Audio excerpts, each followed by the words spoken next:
Mesdames et messieurs, amis téléspectateurs d'IvaTV.net, comme vous pouvez le constater, nous sommes bien au SILA, Salon international du livre d'Abidjan, une occasion annuelle où les éditeurs, les distributeurs, les imprimeurs et les auteurs se rencontrent pour échanger et aussi en quête d'opportunités, d'écriture et de bien d'autres choses en faveur du livre.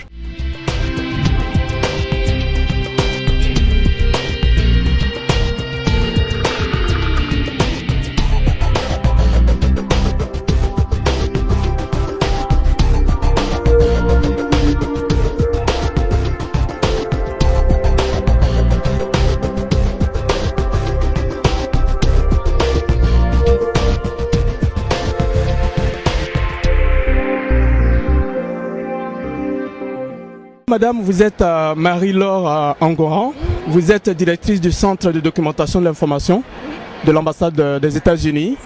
Alors vous êtes à cet atelier international du livre d'Abidjan, vous animez un stand. Est-ce que pour vous c'est important que le centre culturel soit toujours présent parce que ça devient une habitude pour vous? Oui, effectivement, il faut être présent pour la promotion du livre et aussi les différents aspects de l'enseignement que nous procure le livre. Nous ne vendons pas sur notre stand, l'accès à notre centre de documentation est gratuit, mais nous sommes présents avec la collection Nouveaux Horizons pour présenter cette collection au grand public. Voilà. Est-ce qu'il y a des retombées à chaque fois que vous venez? Qu'est-ce que vous escomptez comme retombées? Ah oui, c'est la promotion. Notre activité se limite à juste présenter ce que nous faisons comme service et les ressources documentaires disponibles. Nous avons par exemple notre nouveau produit et tout dernier que nous sommes en train de promouvoir, c'est-à-dire notre inscription en ligne par exemple. Beaucoup de personnes sont habituées à l'inscription manuelle, mais nous sommes maintenant à l'inscription en ligne. Et puisque tout le monde ne le sait pas, c'est l'occasion pour nous de rencontrer les acteurs, les différents acteurs du livre, de l'écrivain à l'éditeur en passant par le libraire et tout. Nous sommes prêts à rencontrer notre lectorat. Alors c'est dans ces situations, dans ces forats comme ça, dans ces expositions, dans ces foires que nous pouvons rencontrer pendant un laps de temps un grand nombre de personnes. Et on peut dire que notre centre, notre stand est très fréquenté. On a toujours de la visite et des personnes qui viennent redécouvrir notre centre de documentation. Alors ça nous fait plaisir d'être toujours, chaque année, à tous les rendez-vous du livre. Très bien. Quels sont vos sentiments par rapport à l'organisation de cet atelier? Est-ce que vous pensez que les organisateurs ont atteint leur objectif? Je pense, ça ne fait que 2 jours, hein, mais au vu de ce que je peux constater, je peux me dire que quand même les objectifs sont en train d'être atteints. Ça fait 2 jours, il y a de l'affluence aujourd'hui et demain nous serons présents, nous sommes là jusqu'à vendredi. Et nous, en tout cas, en tant que stand, nos objectifs sont atteints. J'espère pour tout le monde que c'est la même chose. Kofi, chargé de communication de Neï-Seda, et vous êtes le sponsor officiel de SILA 2013, du Salon international du livre d'Abidjan. Oui, effectivement, nous sommes sponsors officiels du Salon international du livre d'Abidjan. Je peux dire que nous avons réitéré notre partenariat avec le ministère de la Culture qui organise ce salon parce que nous étions là l'année dernière. Et cette année encore, nous sommes sponsors officiels. Voilà. C'est leur manière à eux d'apporter un plus à la culture, à la promotion du livre en Côte d'Ivoire. Donc c'est vraiment important pour vous d'être là chaque année, ça devient une institution? Ouais, on peut dire ça comme ça. On peut dire ça comme ça, voilà. Quelles sont les retombées que vous êtes escomptées en tant que maison d'édition d'être sponsor officiel d'une affaire d'État, pourrait-on dire? Ben, d'abord, c'est pour faire connaître notre maison d'édition et puis, comme je l'ai dit tout à l'heure, promouvoir le livre en Côte d'Ivoire, apporter notre plus à la promotion du livre en Côte d'Ivoire. Claire Porquet, vous êtes auteur de plusieurs livres d'enfants et jeunesse. Vous êtes au Salon international du livre d'Abidjan et vous venez d'animer un atelier d'écriture. Pouvez-vous nous dire le thème? Oui, j'ai parlé un peu de l'aéroport. J'ai essayé de démontrer comment est-ce que j'ai écrit à l'aéroport. Moi, j'ai voulu être pratique, c'est-à-dire expliquer point par point comment est-ce que je me suis prise pour écrire à l'aéroport. Alors voilà, j'ai démontré un peu le livre. Vous parlez là de votre premier livre que vous avez écrit. Et comment vos étudiants ont-ils réagi? Ben bien, ils se sont sentis bien, parce que là c'était la pratique. Bon, donc ils ont bien aimé ma manière de leur expliquer, d'aller directement dans le thème, et puis montrer un peu le cheminement, comment est-ce qu'on s'y prend pour pouvoir écrire. Et je leur ai aussi parlé de la documentation. Parce que quand on écrit, ce n'est pas seulement que son imagination. Parce que ce qu'on écrit, il faut pouvoir comparer avec ce qui existe vraiment. On ne fait pas seulement appel à son imagination, mais on fait aussi appel à la documentation pour vérifier, pour une vérification de ce qu'on écrit. Pour ce qu'on avance, il faut pouvoir vérifier. Alors, Claire Porquet, à tous les salons de livres, l'année dernière, elle était déjà là, elle est beaucoup sollicitée. À quoi cela est-il dû? Ben, cela est dû au nombre de livres peut-être que j'écris. Il y a 14. Je vais déduire 6 avec un groupe d'écrivains et 8 toutes seules. Voilà. Donc, toutes seules, est-ce qu'il faut que je les cite? Bon, donc, il y a à l'aéroport, la plantation de grand-père. La plantation de grand-père qui est au programme national au CM2. Il y a certaines écoles qui l'utilisent en 6e, 5e. Et cette année, j'ai eu la chance d'avoir mon livre en 4e, Cri de douleur, qui est en 4e. Donc, il y a la magie du livre. Il y a Nanou le bébé curieux, Nanouche le dentiste, Nanou le bébé curieux, il a dit curieux, dentiste, au jardin d'enfants. Bon, etc. Maintenant, avec les autres, j'ai écrit avec 3 autres écrivains. Est-ce qu'il faut que je cite les autres écrivains? Bon, donc il y a Contes et légendes de chez nous du CP1 au CM2. Je suis Yves Hassen Kouakou, président d'Ivoire Club Écriture. Bon, le thème de cet atelier, nous avons parlé de l'aéroport avec Madame Porquet. Donc, elle nous a expliqué un peu comment faire pour écrire, pour faire une littérature de jeunesse, d'enfants. Et vraiment, ça nous a beaucoup instruit parce qu'on a appris tous les rudiments nécessaires pour écrire comme ça un roman pour enfants. Et je sors de là satisfait. Est-ce que l'idée vous est venue de vous imaginer en train d'écrire un jour pour devenir aussi un auteur? Bon, avant moi, j'étais un peu sceptique, mais je crois qu'avec ce que je viens d'entendre, vraiment, je crois que j'ai la capacité d'être comme elle. Lucien Agbia, commissaire général du SILA. Très bien. Alors, vous êtes président du comité d'organisation. Oui. En tant que tel, ça fait des mois que vous êtes dans les préparatifs de ce SILA 2013. Alors, à mi-parcours, quel bilan pouvez-vous faire? Écoutez, le bilan jusqu'à aujourd'hui, il est positif. Je pense que vous-même, vous êtes témoin. Hier, nous avons eu une cérémonie d'ouverture formidable avec la présence de 3 ministres, le ministre de la Culture, le ministre de l'Éducation nationale et le ministre de la Culture du Maroc. Voilà, plus de diplomates, tous les gradins étaient remplis de monde. C'est un peu l'objectif. On cherche à réveiller le livre et faire en sorte que les Ivoiriens recommencent à aimer le livre de manière à ce que les éditeurs se portent bien, les libraires se portent bien et que l'éducation aussi se porte bien. Parce que l'éducation, en fait, c'est assis sur le livre, c'est la lecture. Voilà. Depuis quelques années que les SILA sont organisés, pensez-vous que cela intéresse vraiment les Ivoiriens de venir dans un salon du livre? Alors normalement, le SILA intéressait les Ivoiriens. Mais ce qui s'est passé, c'est qu'il y a eu interruption. Pendant 8 ans, de 2004 jusqu'à pratiquement 2012, il n'y a pas eu de SILA.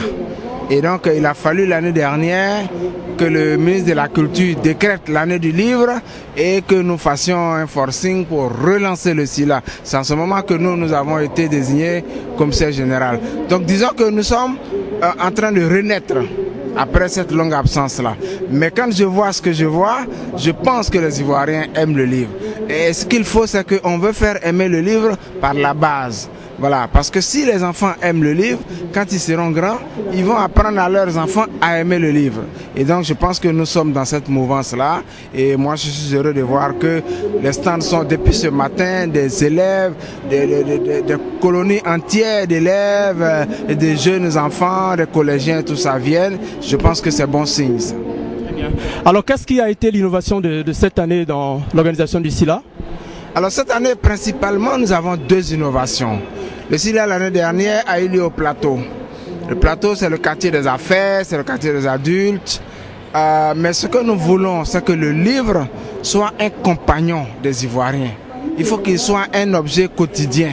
Et donc nous nous sommes dit, nous allons déménager du quartier des affaires pour venir dans un quartier populaire. Et en plus dans une arène populaire comme le Palais des Sports. Ça c'est vraiment la première innovation. Nous sommes venus dans ce cadre-là qui est un cadre de réjouissance, de grandes joutes sportives et tout ça. La deuxième innovation, c'est que jusqu'à présent le SILA n'a jamais eu de pays invités d'honneur.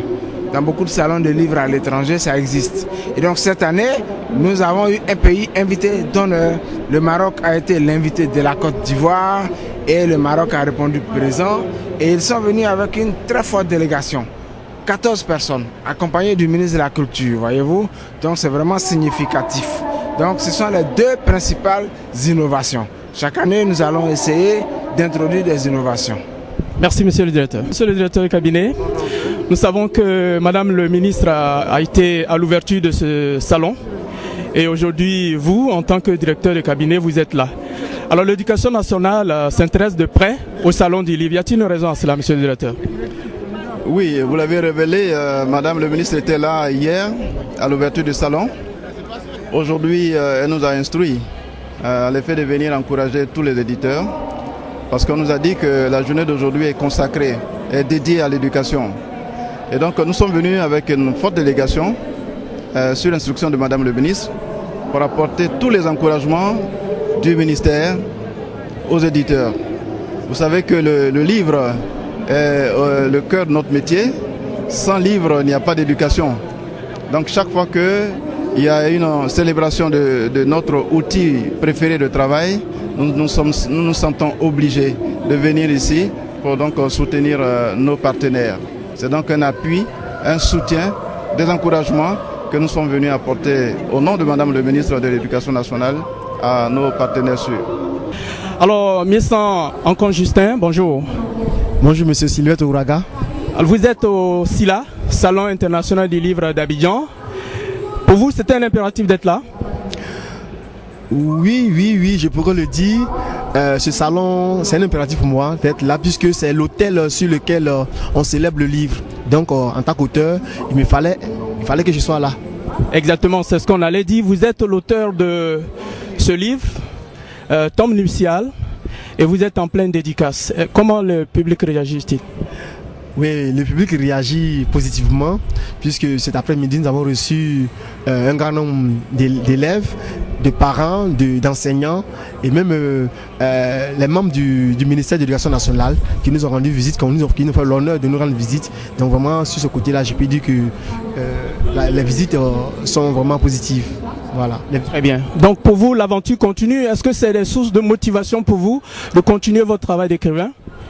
Effectivement, parce que quand on écrit, on s'adresse à un public. Et si le public réagit positivement, ça nous encourage. C'est lorsque le public s'installe dans une certaine léthargie que on pourrait baisser les bras.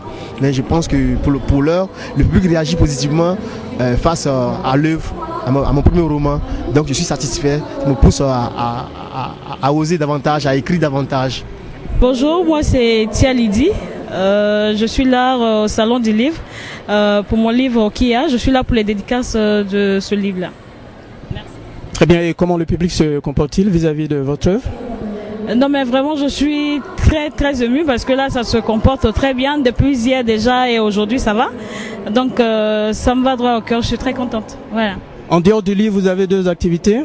Oui, en dehors du livre, je suis animatrice radio et puis je suis artiste chanteuse aussi. Voilà. Merci.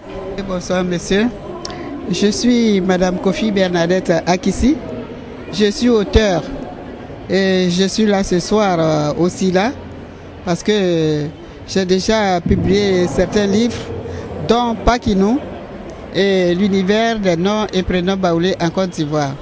Et je suis là dans ce stand de Edilis parce que c'est mon producteur et voilà. Très bien. Et vous êtes vraiment satisfait d'être à ce énième SILA? Oui, je suis tout à fait satisfaite. Ouais. Est-ce que le public réagit favorablement à vos productions? Oui, le public réagit favorablement à mes productions. Je disais dans le temps qu'il y en avait même qui, dès qu'ils me voient, ils m'appellent déjà par Pakinou. Je dis, mais non, c'est dans un ouvrage que j'ai produit, mais ne m'appelle pas Pakinou. Ça marche, ça plaît aux gens. Merci beaucoup. Comment t'appelles-tu? Je me nomme Yapissé Karok Samuel.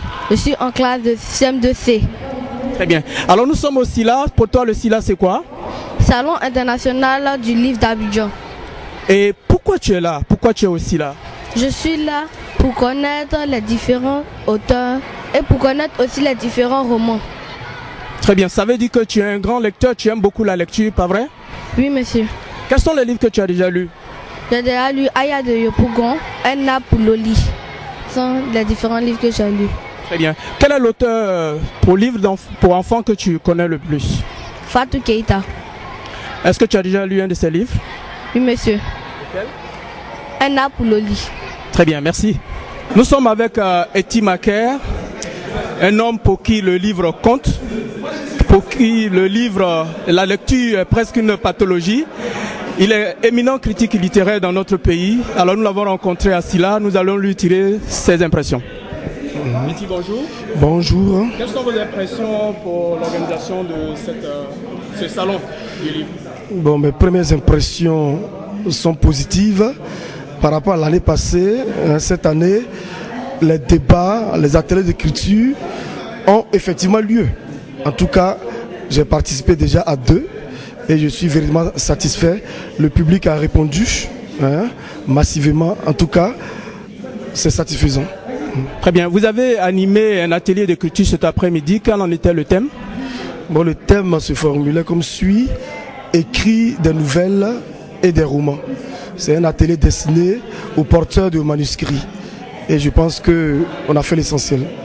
Très bien. Lorsqu'un critique littéraire se retrouve dans un salon du livre, quel est son objectif? Le regard qu'il porte, est-ce que c'est encore un critique ou bien il se met seulement dans la peau du lecteur? Les deux à la fois. Le critique est avant tout un lecteur. Mais ce que j'observe surtout, je cherche à voir si le public est plus motivé, est plus mobilisé. Donc je fais attention aux gestes, à l'ambiance, etc. Et ce n'est pas seulement du folklore. Est-ce que ceux qui viennent, ce n'est pas par simple curiosité, est-ce qu'ils viennent effectivement pour apprendre, pour échanger avec les auteurs? Et je crois qu'il y a de quoi se satisfaire. Merci beaucoup, Eti. Nous sommes avec Josué Guebo, président des écrivains de Côte d'Ivoire. Alors il va nous dire ses impressions sur ce SILA, où les écrivains de Côte d'Ivoire ont eu un stand, ce qui est une innovation. Nous sommes très heureux de participer au SILA. C'est une rencontre de grand intérêt. C'est un peu comme la kermesse ou la messe des littéraires. Donc nous sommes très heureux de participer à ce SILA. Cette année, nous avons eu un stand. C'est l'occasion pour nous de parler au grand public des activités de l'AECI, de présenter nos différentes activités, d'échanger, de susciter des vocations. Parce que vous savez que l'une des grandes missions de l'AECI, c'est d'œuvrer à l'émergence de vocations dans le domaine des lettres. Et donc le SILA nous permet de rencontrer des gens et d'échanger avec eux, de l'inciter à la lecture et à l'écriture. On a aussi remarqué que certains auteurs membres de l'AECI, l'Association des écrivains de Côte d'Ivoire, ont l'opportunité de faire des dédicaces au stand de l'AECI, là où certains de leurs auditeurs ne sont pas présents. Pour vous, c'était un manque à gagner? Non, pas nécessairement. Je pense que le salon aurait été est une occasion pour chacun de présenter son œuvre, mais le temps qui nous est imparti est relativement court. Si nous avons davantage de temps, pour les autres années, nous aurons plus de possibilités. Mais je pense qu'une chose est déjà faite et il faut pouvoir le saluer. Saluer cette chose-là. Merci, Président. Nous avons eu l'occasion de rencontrer presque tous les acteurs du livre, des éditeurs aux auteurs, en passant par les officiels, les personnalités du ministère de la Culture, dont le directeur, le président du comité d'organisation de ce SILA, mais aussi le président des écrivains ivoiriens, sans compter que le ministère de l'Éducation nationale, qui est une partie prenante de cette activité, de ce SILA, eh bien, a été représenté hier à l'inauguration par Madame le ministre et aujourd'hui par son directeur de cabinet. Il a aussi également été question dans ce salon de cette innovation importante, le fait de l'avoir délocalisé dans un quartier populaire comme Treichville, contrairement au SILA de 2012 qui s'est tenu dans un quartier administratif comme le Plateau. Il a aussi été remarqué quelque chose de très positif, c'est la présence massive d'enfants. Ces jeunes, scolarisés pour la plupart, venus en grande colonie avec leur administration scolaire pour participer au Salon du Livre.